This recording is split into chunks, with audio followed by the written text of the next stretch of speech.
दोस्तों इंडिया में महंगाई बढ़ती जा रही है। जून 2022 में इंडिया में इन्फ्लेशन रेट 7% तक रहा। आज इंडिया के अलावा अमेरिका में भी महंगाई बढ़ती जा रही है। जून में अमेरिका का इन्फ्लेशन रेट 9% तक पहुंच गया था, जो 40 साल में हाईएस्ट है।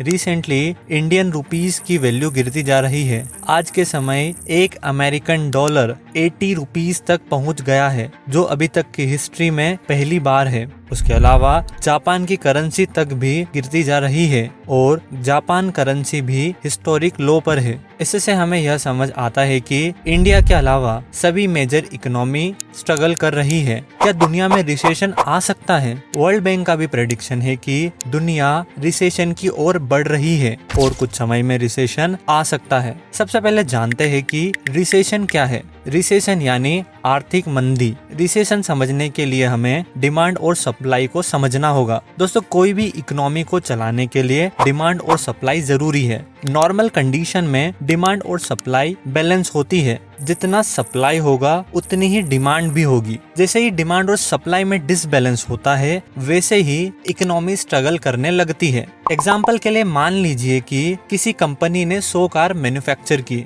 अब सिचुएशन ऐसी है कि लोगों के पास पैसे ही नहीं है कि वो कार खरीद सके और इसके साथ महंगाई भी बहुत ज्यादा बढ़ चुकी है। अब सप्लाई तो है पर डिमांड बिल्कुल भी नहीं है, क्योंकि लोगों के जेब में पैसे ही नहीं है कि वो कार खरीद सके। अब कंपनी कार को बेच नहीं पाएगी। कंपनी की कार को कोई अफोर्ड ही नहीं कर पाएगा। कार नहीं बिकेगी तो कंपनी को लॉस होगा। लॉस के कारण अब कंपनी मैन्युफैक्चरिंग रोक देगी, जिससे कुछ एम्प्लॉय की सैलरी कम होगी। उसके साथ कुछ को जॉब से निकाला भी जाएगा। कुछ समय बाद सप्लाई भी रुक जाएगी और इकोनॉमिक एक्टिविटीज बंद हो जाएगी। इस एग्जाम्पल को कंट्री लेवल पर इमेजिन करें तो जब भी कोई ऐसी सिचुएशन आ रही है कि बिजनेसेस को लॉस हो रहा है, शेयर मार्केट क्रैश हो रहा है, कंट्री की करेंसी गिर रही है, मैन्युफैक्चरिंग सेक्टर की ग्रोथ रुक रही है, लोग महंगाई के कारण कुछ खरीद ही नहीं पा रहे हैं, ऐसी इकोनॉमिक सिचुएशन को हम रिसेशन कहेंगे। क्योंकि इस समय लोगों के पास पैसे की कमी हो चुकी है, लोग कुछ अफोर्ड नहीं कर पा रहे हैं, जिससे कंपनीज को भी मैन्युफैक्चरिंग को रोकना पड़ रहा है।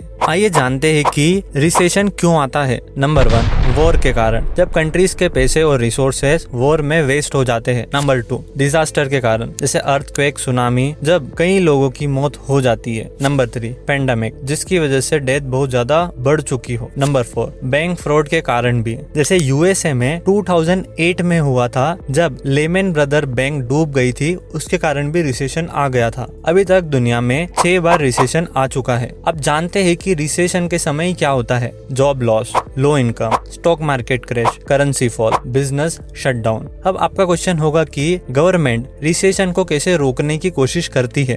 गवर्नमेंट रेपो रेट बढ़ा देती है, जिससे डायरेक्टली लोन इंटरेस्ट रेट बढ़ जाता है। ज्यादा इंटरेस्ट रेट मतलब लोग खर्चा कम करेंगे। एग्जाम्पल के लिए अभी मान लीजिए कि होम लोन इंटरेस्ट रेट है 5%। आप इजीली लोन लेकर घर बना लोगे। आप आपकी सेविंग पर बिल्कुल ध्यान नहीं दोगे। अब मान लीजिए कि होम लोन रेट हो गया 8%। अब आप लोन के बारे में सोचोगे कि अभी रहने देते हैं, बाद में घर का सोचेंगे। आप हाई इंटरेस्ट रेट के डर से लोन नहीं लोगे। अब आप सेविंग के बारे में सोचोगे। आप सोचोगे कि फ्यूचर में लोन रेट कम होगा, तब लोन ले लेंगे। रेपो रेट बढ़ने से लोग अपनी सेविंग पर ध्यान देते हैं। रिसेंटली आरबीआई ने भी रेपो रेट बढ़ा दिए ताकि इन्फ्लेशन कंट्रोल में रहे। उसके साथ 30 साल में पहली बार अमेरिका ने भी अपने रेपो रेट को बढ़ा दिया, ताकि अमेरिका में भी महंगाई कंट्रोल में रहे और रिसेशन से बचा जा सके। रिसेंटली नोमुरा की रिपोर्ट के हिसाब से US, England, Canada, Australia recession की तरफ बढ़ रहे हैं। American economy